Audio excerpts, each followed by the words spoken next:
Alors, bonsoir tout le monde. Bienvenue dans le Web Journal de Radio-Québec, édition du 4 décembre 2022. On va parler aujourd'hui, en fait, on pourrait presque sabrer le champagne et célébrer notre victoire. J'ai expliqué, je pense, il y a 2 semaines, que ce que je voyais avec la prise de contrôle de Twitter par Elon Musk, là, que c'était un petit peu comme l'opération Bagration en 1944, où l'armée russe avait finalement détruit l'ensemble du groupe armé centre allemand. Et ça avait sonné la fin de la Deuxième Guerre mondiale sur le front de l'Est. Après ça, ça a été, ils ont roulé littéralement jusqu'à Berlin. Et voilà, donc ce qui est en train de se passer ressemble à ça. C'est une débâcle complète mondialiste. Et là, Elon Musk qui révèle finalement les preuves de l'ingérence électorale de Twitter. Et ça, c'est juste le début, là. Vous comprenez qu'on s'amuse, là. Ça, c'est les preuves de l'ingérence électorale de Twitter. C'est un amuse-gueule pour les révélations qui s'en viennent. On sait tout ce qu'il y a en amont.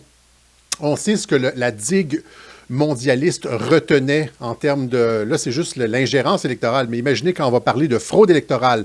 Là, il n'y aura plus de censure cette fois-ci. Vous comprenez? Avant, c'était dès que tu parlais de fraude, tu étais immédiatement censuré sans aucune question.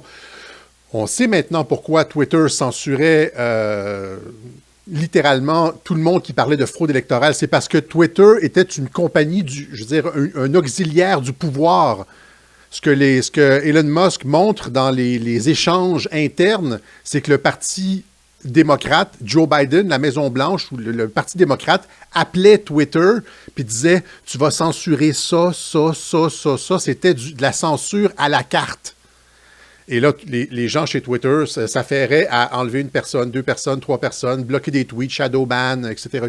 Rendre les tweets indisponibles, les rendre pas cherchables dans le moteur de recherche, etc. C'était sur commande politique. On sait maintenant, c'est pas parce que c'était pas prouvé, ou c'est pas du tout ça, là. C'est parce que ils prenaient le téléphone, ils appelaient et ils disaient « Tu vas enlever ce tweet-là, ce tweet-là, ce tweet-là ». Et c'est exactement ce qui s'est passé avec le Twitter de Radio-Québec. À 2 reprises, c'est le gouvernement Legault qui a, parce que c'est comme ça qu'ils opèrent, qui a appelé Twitter Canada et qui a demandé « Tu vas faire sauter le Twitter de Radio-Québec ». Parce qu'on faisait juste montrer, encore une fois, des clips de ce que disait Horacio Arruda, puis les études scientifiques qui contredisaient le gouvernement. Le gouvernement n'était pas content. Et je me rappelle avoir attrapé sur Twitter la whip en chef du gouvernement Legault, je ne me rappelle plus son nom, là, une madame, whip adjointe ou quelque chose comme ça, qui me suivait, qui avait pour mandat de surveiller le compte de Radio-Québec et de faire sauter mes tweets ou mon compte si je dépassais la limite. Donc, c'était sur... et à la solde des mondialistes, évidemment, toujours du même côté. Hein, quoique la personne qui a rendu public les échanges disait que Trump aussi pouvait faire, le camp de Trump aussi pouvait faire des appels, etc., pour demander de revoir certains tweets, etc., sauf que c'était comme complètement disproportionné, c'était du 9 contre 1 de la part des démocrates. Okay. Par exemple, s'il y avait comme une insulte ou quelque chose comme ça, ou je ne sais pas, mais en tout cas, c'est ça. Ce que les courriels qui ont été rendus publics montrent, c'était que c'était du 9 contre 1 de la part des démocrates. Alors, mais il n'y a pas juste ça. Il y a aussi tout l'édifice du fact-checking qui est ébranlé en France par cette histoire de Fact and Furious. Idriss Aberkane et François, qui ont tous les deux fait des enquêtes de leur côté et finalement qui ont uni leurs forces pour démonter complètement une organe de fact-checking complètement bidon, cette institution qui s'appelait Fact and Furious. Et c'est la femme du gars qui a eu des problèmes dans sa relation avec lui et qui finalement qui est allé voir Aberkane et François pour leur révéler tout ce qu'il y avait derrière le fact-checking. Et finalement, on se rend compte que c'est un gars tout seul, genre dans son salon, qui est habitué de fausser les documents, qui faussait des passes sanitaires, des trucs comme ça, qui vérifiait les informations. Il n'y avait aucune vérification de la vérification. Vous comprenez? C'est que et là, je vais laisser parler Idriss Aberkane là-dessus. Il était en entrevue à Sud Radio avec Berkoff. Il a bien expliqué, j'ai un segment d'à peu près 2 minutes et demie où est-ce qu'il explique bien le problème. Et ce que cela révèle, c'est toute la structure biaisée du fact-checking. Vous comprenez? La mafia organisée du fact-checking qui est un outil de pouvoir mondialiste. Les médias sociaux, YouTube, Facebook, Twitter sont des organes de pouvoir des mondialistes qui sont utilisés afin de censurer, promouvoir certains contenus et censurer d'autres contenus. C'est vraiment un outil de contrôle du discours, de la parole et donc de la perception des gens. Ce que Elon Musk montre, c'était que c'était complètement biaisé, c'était une entreprise politique. Et là, ce que Aberkan et François montrent eux aussi, c'est que le fact-checking opère exactement de la même façon.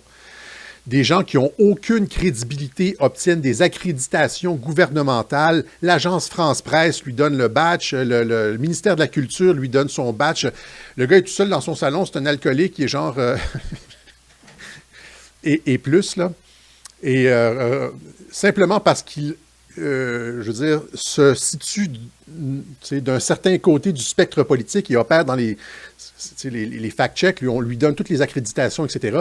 Et après ça, il peut raconter n'importe quoi et c'est repris par exemple, Wikipédia, les journaux, etc., comme si Fact and Furious, c'était un organe crédible. Or, ce ne l'est pas.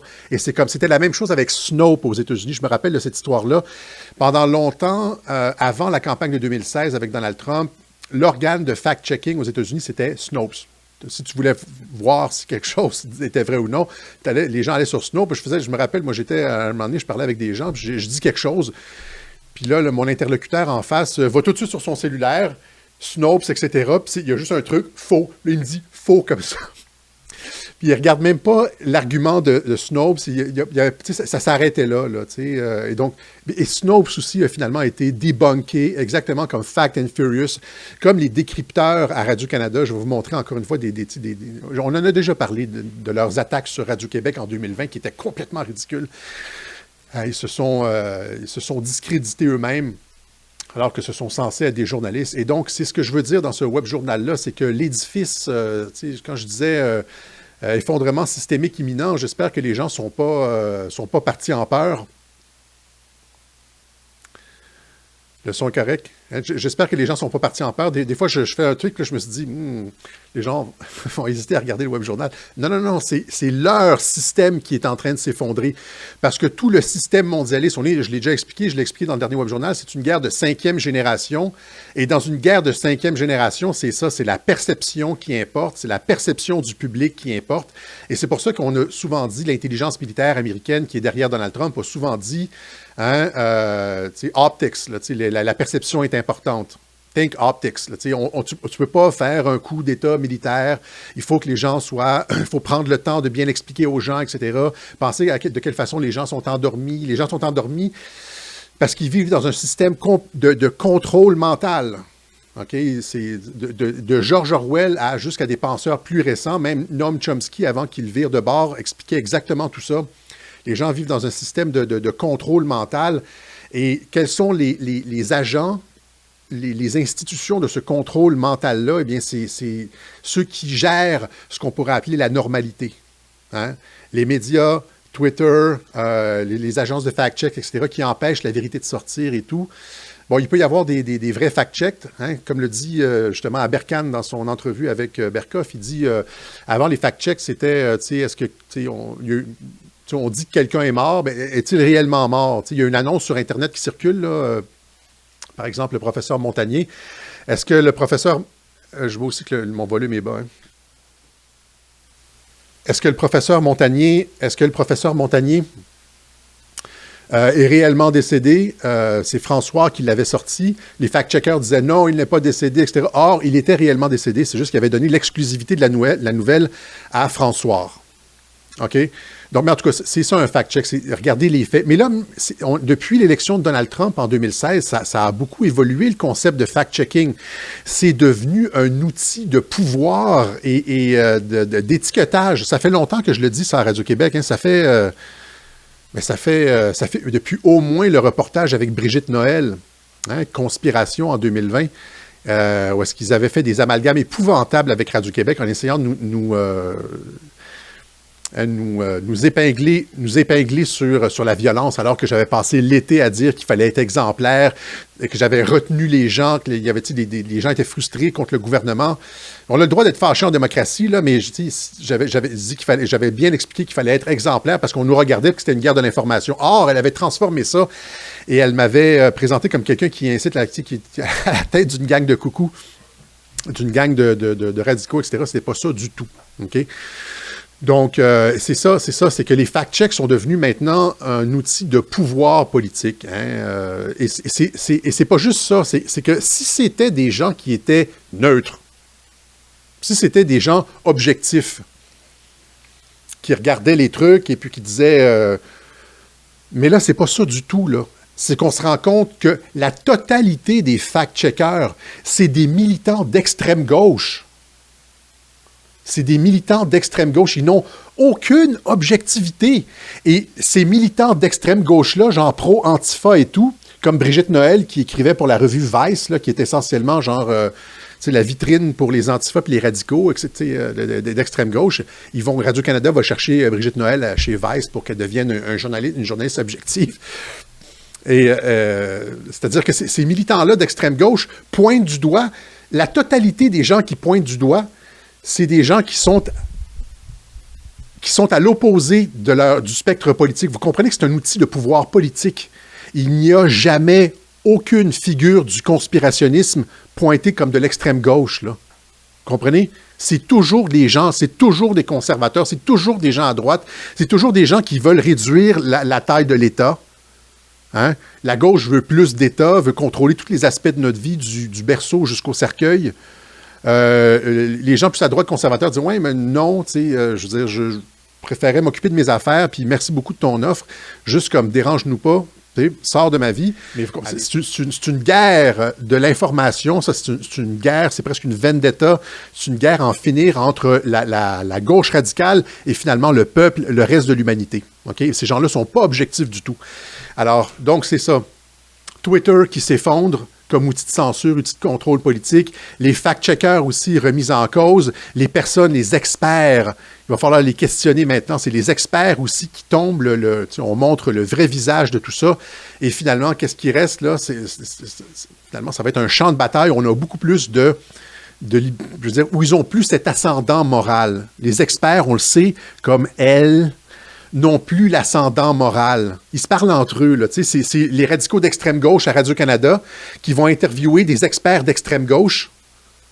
Puis ils se parlent entre eux. Là. C'est dans ce petit monde-là. Et ça fonctionne de moins en moins parce que les gens sont de plus en plus au courant, voient de plus en plus à travers ça. C'est notre travail à Radio-Québec de montrer les angles morts de tout le système de contrôle mondialiste. Regardez ce que Trump disait en 2020 sur les médias.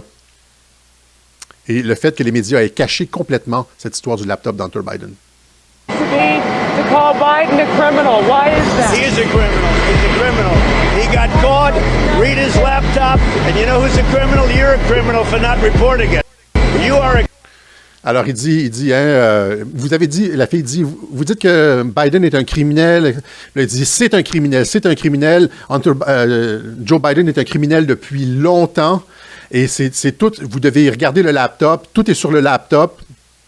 Et il dit, savez-vous qui d'autre est un criminel? Vous êtes un criminel parce que vous cachez l'histoire. Les médias sont complices. Ils sont eux aussi complices d'un crime là-dedans.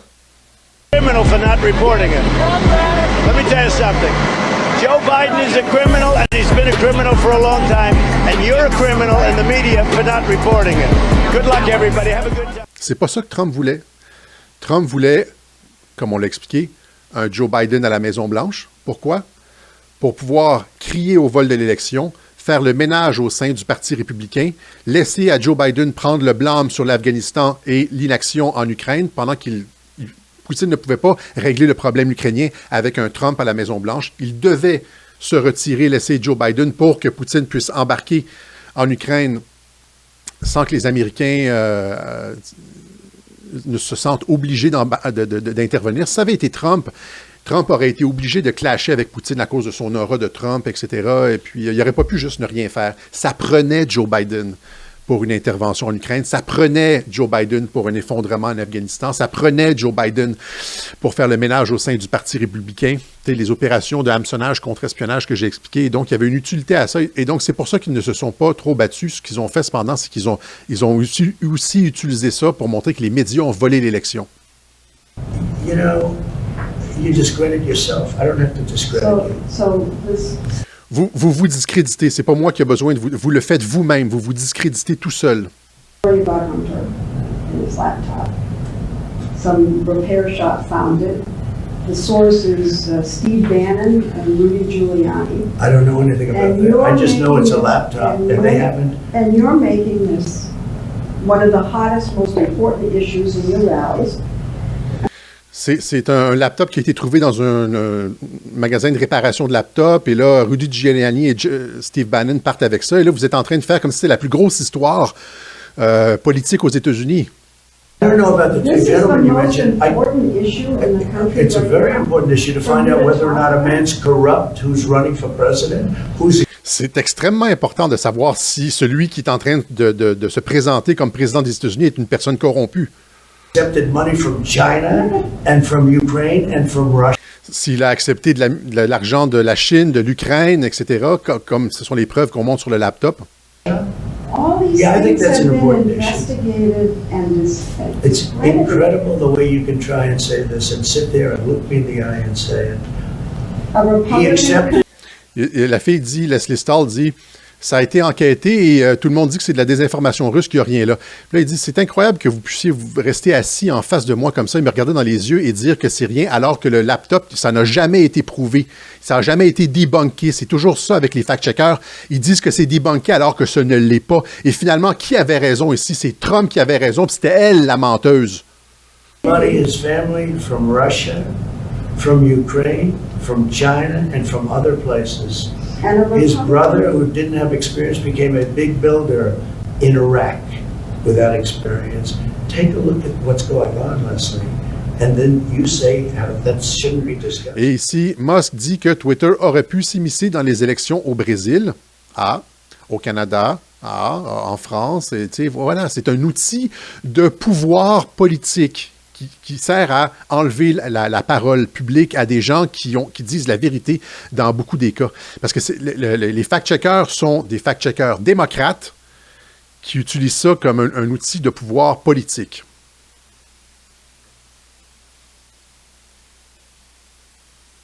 Ça, c'est avec du sang.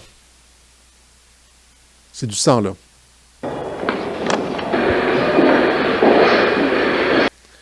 Donc ici, c'est avec un couteau tranchant, coupé profondément dans le doigt du milieu de votre main gauche et manger la douleur. C'est comme un rituel. C'est comme un rituel.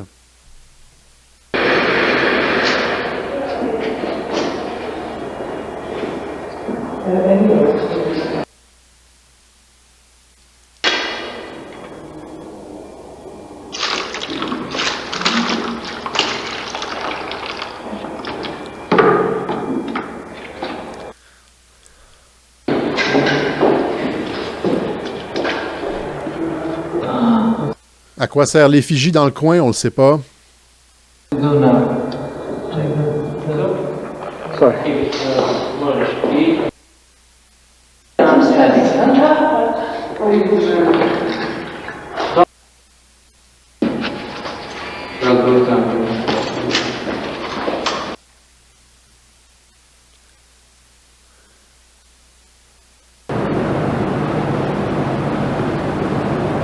OK. Qui était la personne qui performait le Spirit Cooking Dinner. Donc, c'est à ça qu'on invite les gens. C'est à Washington, là, dans les hautes sphères du Parti démocrate, on les invite à des Spirit Cooking Dinner, mais on nous dit que c'est rien, c'est juste de l'art. N'oubliez pas que c'est juste de l'art. Vous la voyez ici, Marina Abramovic, un art bien particulier. Hein, vous comprenez que ça prend toujours une certaine forme de couverture. Hein, c'est-à-dire que, pensez-vous réellement qu'un chrétien ferait quelque chose comme ça, là, ou même un musulman ou quelque chose? C'est de l'art. L'art, c'est la couverture, vous comprenez? Il y a quelque chose de beaucoup plus morbide, en tout cas, dans l'esprit de cette personne-là, là, derrière ça. Hein, encore la tête de bouc, style Baphomet. Mais il ne faut pas oublier que Baphomet est un symbole de sagesse. Et ça ici, vous la voyez, donc ici, avec des jambes et des bras et des os. Hein? Donc, mais ça va plus loin que ça. Il y en a beaucoup, j'aurais pu sortir beaucoup d'images.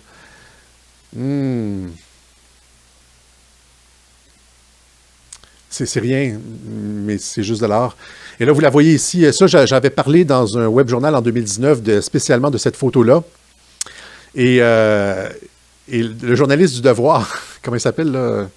Marco Belair, Cyrino Belair, m'avait cité, j'avais dit, ils sont en train de manger un cadavre. Là, il m'avait cité comme un fou qui pensait que c'était réellement un cadavre qui, évidemment que c'est de l'art. Il y a des photos, puis il y a des gens autour, des gens avec des lunettes, habillés en polo. C'est clair que c'est de l'art, mais ce qui est scandaleux, c'est cet art-là qui est scandaleux.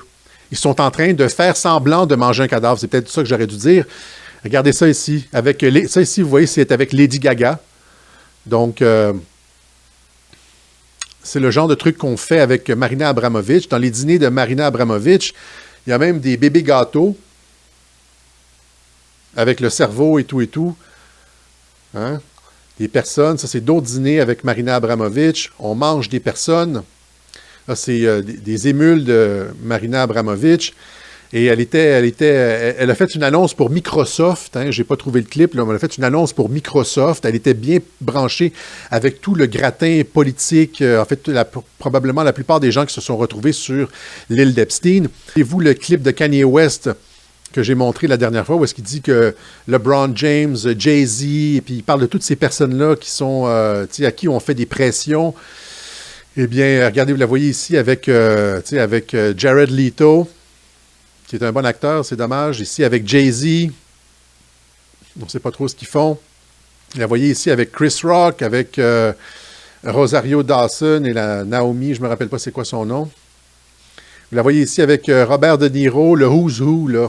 L'actrice qui joue l'ange Gabriel dans Constantine, je ne me rappelle pas c'est quoi son nom. Vous la voyez ici avec William Dafoe, en train de se faire étrangler par des serpents. Fantastique. Et avec... comment il s'appelle déjà, lui? James Franco. Hein? Donc, bien branché comme ça. Et rappelez-vous, après ça, tout ce qu'on dit sur le satanisme à Hollywood. J'ai fait jouer la dernière fois un petit vidéo de Hello veut savoir, hein, où est-ce qu'on... Je devrais mettre le lien au complet de la vidéo d'Hello veut savoir, parce qu'elle va loin dans le satanisme et Hollywood. Et comment ça se fait qu'il y a autant de représentations du diable et le satanisme à Hollywood? C'est partout, c'est pas juste subliminal, c'est dans ta face. Et Marina Abramovic, c'est une grande... fait partie de ça. Il y a d'autres vidéos, je pourrais le faire jouer, mais il commence à se faire tard, là, 1h12. Et c'est pas juste ça. Hein, donc, il y avait elle qui était mêlée au Clinton et au Podesta. Il y a, après ça, les Podesta, quand les gens ont commencé à regarder c'est quoi les œuvres d'art qu'il y avait dans la maison des Podesta. Ça, c'est un article du Washington Post. On voit ça, c'est lui, Tony Podesta, qui a invité à un Spirit Cooking Dinner. Vous voyez, le cadavre reviré comme ça, la tête à l'envers, ben, c'est une représentation du cadavre que le meurtrier en série, Jeffrey Dahmer, avait laissé. Il avait laissé un de ses cadavres comme ça. Hein, il l'avait comme décapité, puis il l'avait arqué comme ça. Eh bien, eux, c'est une œuvre d'art. Vous comprenez? Même chose ici. Il y avait... ça va très, très loin, le Pizzagate. Là. Il y avait ça, c'est de l'art chez les Podesta. Donc, des petites filles avec les pieds ensanglantés, probablement parce que le sang coulait à terre, et aussi les parties génitales, le derrière ensanglanté avec des yeux exorbités dans un endroit...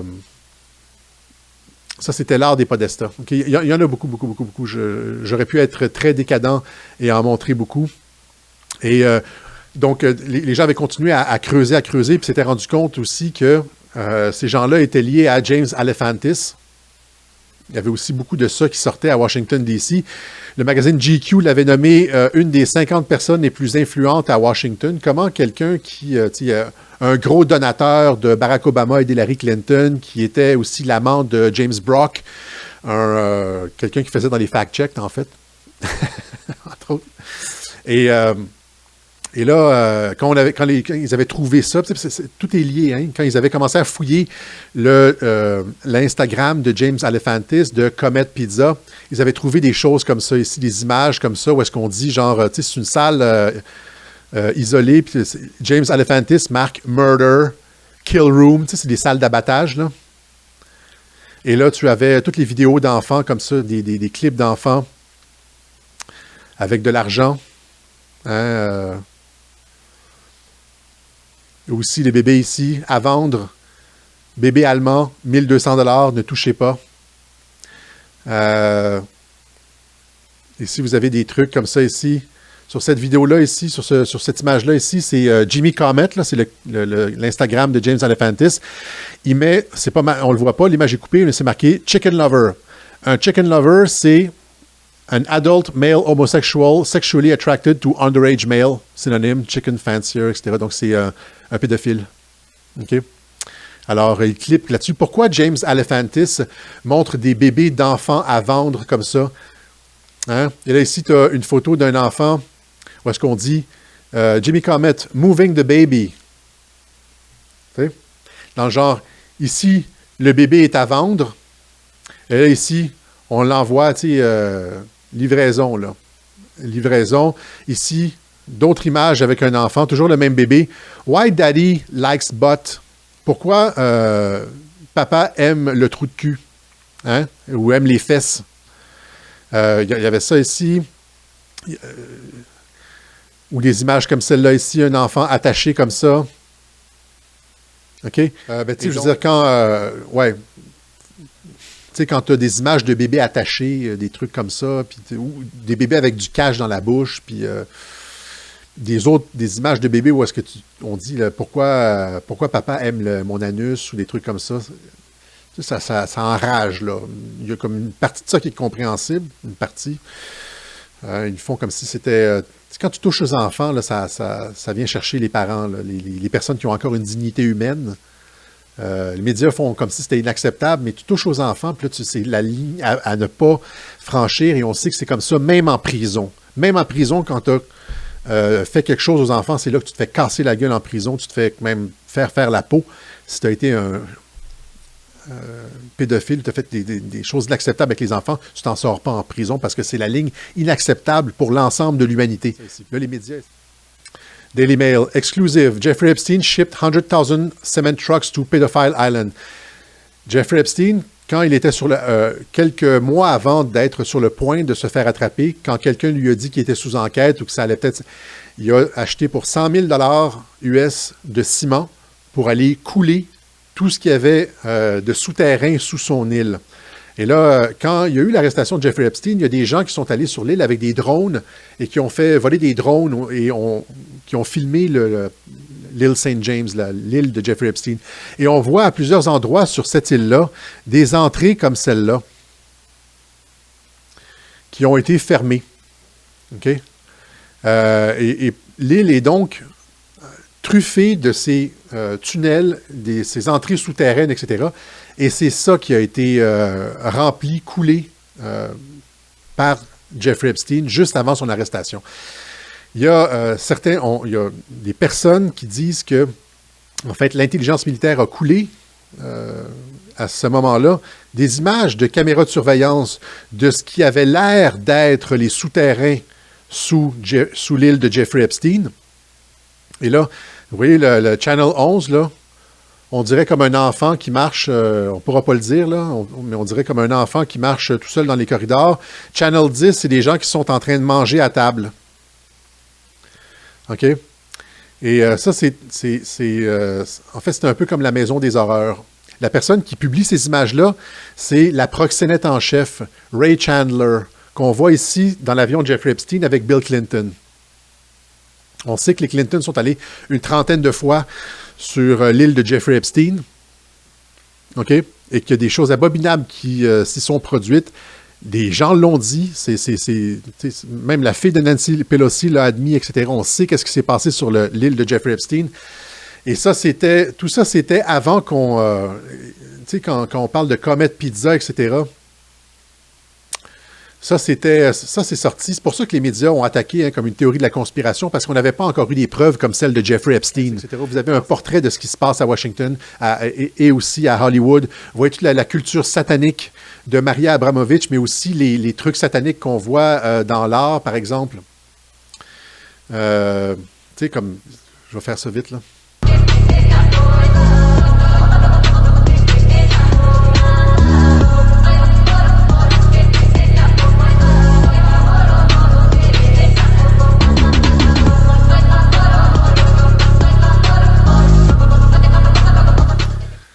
C'est pas caché, c'est complètement ouvert, OK?